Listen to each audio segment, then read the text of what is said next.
और देखिए सीसी की बैठक में क्या हुआ, मध्य प्रदेश और छत्तीसगढ़ के लिए क्या तय किया जा रहा है, अंतिम मुहर कब लगेगी, ये तमाम जानकारी हम जरा जानते हैं और ये तमाम जानकारी लेते हैं हमारे साथ हमारे सहयोगी विकास चंद्रा दिल्ली से इस वक्त इस खबर पर जुड़ रहे हैं मेरे साथ लाइव। विकास, देखिए कल लंबा मंथन हुआ है, सुबह 3 बजे तक बातचीत हुई है और विचार विमर्श हुआ है, कुछ निकल करके सामने आया इस मंथन से?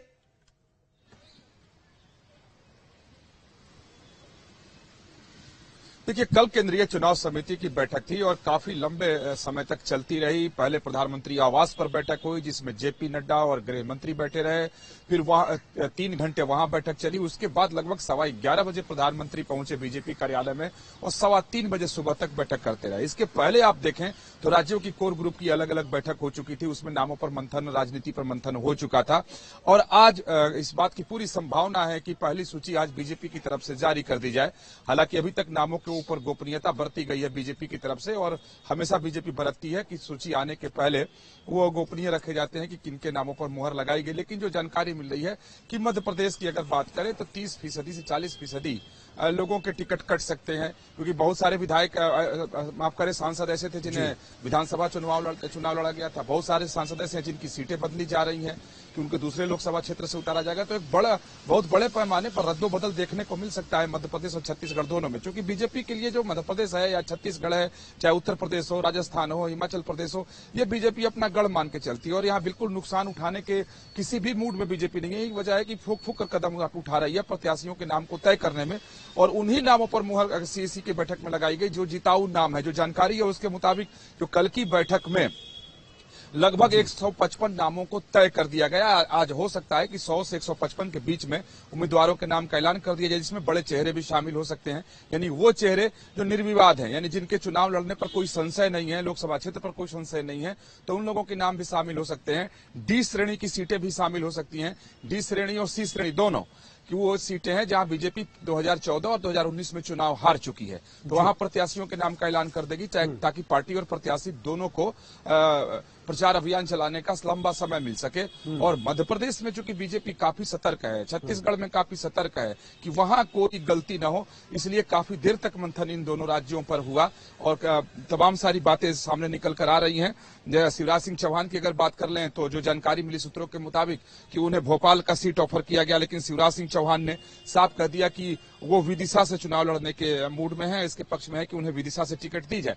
उसी जो जानकारी मिल रही है उसमें है बालाघाट, इंदौर, भोपाल, नर्मदापुर और विदिशा, यहाँ जो फेरबदल देखने को मिल सकता है। उसी तरीके से जिन लोगों को विधानसभा चुनाव लड़ाया गया था उनकी सीटें भी वहां भी कुछ चौंकाने वाले चेहरे सामने आ सकते हैं। तो अब थोड़ा मुझे लगता है कि इंतजार करना चाहिए कि बीजेपी की सूची जब आता है तो देखने के लायक होगी ये किन किन नामों को। लेकिन सूची देखिए विकास कब तक आ जाएगी, क्योंकि मंथन तो हो गया, माना जाता है कि जब सीईसी की बैठक हो जाती है तो फिर किसी भी वक्त सूची जारी की जा सकती है। कहा जा रहा है 26 राज्यों की 150 सीटों पर मंथन हुआ है और जैसा ABCD का फॉर्मूला इससे पहले विधानसभा चुनाव में अपनाया गया 2023 में, उसी फॉर्मूले के तहत 150 नामों पर तो कम से कम प्रत्याशी घोषित हो जाएंगे। ये कब होगा, किसी चीज का इंतजार भी हो रहा है क्या?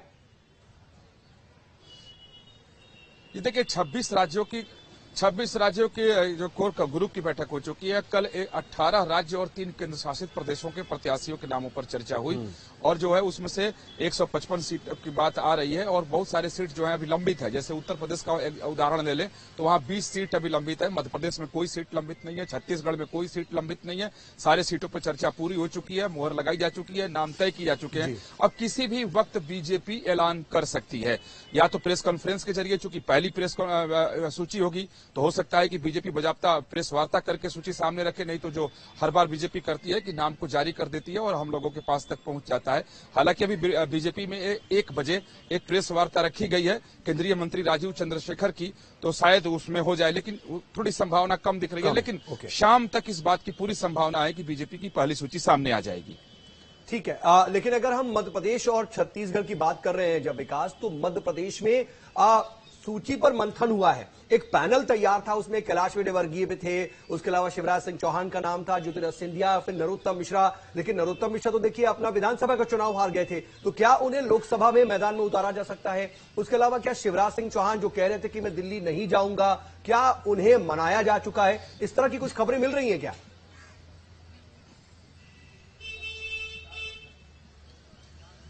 जी बिल्कुल, शिवराज सिंह चौहान को मनाया जा चुका है। जो जानकारी मिली कि जब विधानसभा चुनाव के परिणाम आए थे और जब उन्हें मुख्यमंत्री नहीं बनाने का फैसला हुआ था तो उसी समय सारी बातें उन्हें कह दी गई थी और उसको लोकसभा का टिकट दिया जाएगा। हालांकि शिवपुरी और विदिशा 2 सीटों को लेकर के चर्चा चल रही थी, लेकिन जो जानकारी जैसा मैंने पहले आपसे साझा किया कि उनको कल की बैठक में भोपाल सीट ऑफर किया गया तो लोग उन्होंने अपनी चॉइस विदिशा दी है। और जहां तक रहा सवाल नरोत्तम मिश्रा की अगर बात की जाए तो ये अभी इस बात की अटकलें लगाई जा रही है कि हो सकता है कि नरोत्तम मिश्रा को भोपाल सीट से बीजेपी उतार दे।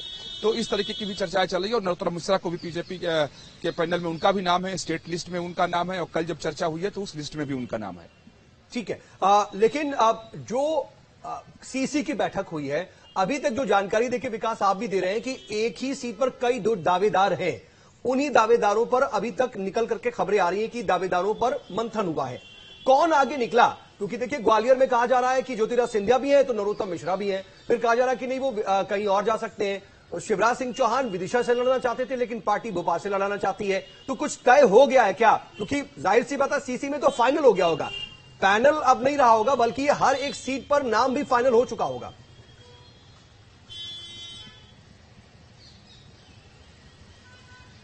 जी देखिए, जब राज्य के कोर ग्रुप की बैठक होती है तो उसमें एक सीट पर कई सारे नाम होते हैं, फिर राज्य उस पर विचार करती है और उसमें से काट छांट करके छटाई करके वो केंद्र के लेवल पर भेज देती है। जब केंद्र में कोर ग्रुप की बैठक होती है यानी राज्य के नेताओं और जब केंद्रीय नेताओं की बैठक होती है तो उसमें भी कई सारे नाम कट जाते हैं और उसके बाद जो नाम बचते हैं वही नाम सीएससी के सामने जाते हैं। बीजेपी में परंपरा है टिकट बांटने की, तो इसी तरीके से इस बार भी बीजेपी कर रही है। जहां सवाल की अगर मध्य प्रदेश या छत्तीसगढ़ की बात, नरोत्तम मिश्रा की जैसे आपने बात की, उनको खजुराहो सीट की भी चर्चा चल रही थी कि शायद उनको वहां से मैदान में उतार दिया जाए, ग्वालियर भी उनको दे दिया जाए या फिर भोपाल से उतार दिया जाए। अब ग्वालियर में चूंकि ज्योतिरादित्य सिंधिया है, उनकी अपनी परंपरागत सीट है, खजुराहो बीडी शर्मा का मामला है, तो जैसा है कि बहुत सारी सीटें बदलने वाली भी हैं। लेकिन कल की सीईसी की बैठक की अगर बात करें आप तो सारे नाम तय हो चुके हैं, मुहर लगाई जा चुकी है, सिर्फ ऐलान बाकी है। तो नाम तय हो चुके हैं, मोहर लगाई जा चुकी है, सिर्फ और सिर्फ उसका ऐलान। और देखिए आज होता है, कल होता है, कब होता है, आप नजर बनाए रखिएगा। बहुत बहुत शुक्रिया विकास फिलहाल आपका तमाम जानकारी के लिए। इस बीच भोपाल से मेरे साथ मेरी सहयोगी नीलम गुरवे भी जुड़ चुकी है। देखिए नीलम, दिल्ली से खबर तो यही है कि नाम तय हो चुके हैं, फाइनल मोहर लग चुकी है, सिर्फ ऐलान होना बाकी है। तो भोपाल में इसको लेकर के क्या हलचल है? भोपाल से शिवराज सिंह चौहान अब लोकसभा का ताल ठोकने वाले हैं क्या? ग्वालियर से इस बार सिंधिया मैदान में होने वाले हैं क्या? खजुराहो से क्या नरोत्तम मिश्रा हैं मैदान में? जी बिल्कुल, देखिए तमाम सीटों को लेकर के जो नाम है उन पर मंथन लगभग जो है हो चुका है, नाम भी फाइनल हो चुके हैं। कई ऐसी सीट है जहां पर सिंगल नाम तय माना जा रहा है और कुछ में जो है पैनल्स भी तैयार किए गए हैं 2 से 3 नामों को लेकर के। पहले मध्य प्रदेश बीजेपी में बैठक हुई है, इसके बाद ये जो तय किया गया था नामों का पैनल, उसकी जो है उन नामों की चर्चा केंद्रीय चुनाव समिति में हुई और ये माना जा रहा है कि बैठक में सभी नाम लगभग तय हो चुके हैं जिनकी घोषणा कभी भी जो है पार्टी आलाकमान कर सकता है। माना जा रहा है कि शुरुआत में मध्य प्रदेश की 29 में से 28 सीटों पर जो है नामों की घोषणा कर देगी पार्टी, क्योंकि ये सभी सीटें जो है काफी सुरक्षित मानी जा रही है। 2 श्रेणियों में बांटा गया है सीटों को। पहली कैटेगरी में वो सीटें हैं जो कि सुरक्षित मानी जा रही हैं, जहां पर कहीं न कहीं बीजेपी की मोदी लहर का असर देखने को मिलेगा, जिनमें कि भोपाल, जबलपुर, इंदौर, ग्वालियर इस तरह की जो तमाम सीटें हैं। इसके अलावा दूसरी कैटेगरी में उन सीटों को रखा गया है जिनमें की कहीं न कहीं उम्मीदवार का चेहरा भी मायने रखता है या जाति समीकरण वहां पर साधना बेहद जरूरी हो जाएगा। तो इन तमाम बातों को ध्यान में रखते हुए बीजेपी ने नामों के पैनल तैयार किए थे। हमने कई दिग्गजों के नाम सुने हैं बीजेपी से कि जो वो अलग अलग सीट से जो है चुनावी मैदान में उतरेंगे। पहले जो सांसद थे उनमें से 7 सांसदों को बीजेपी ने पहले ही विधानसभा चुनाव में उतार दिया था। ये तमाम सीटें जो खाली हैं उनमें नए चेहरों को जो है मौका दिया जा सकता है।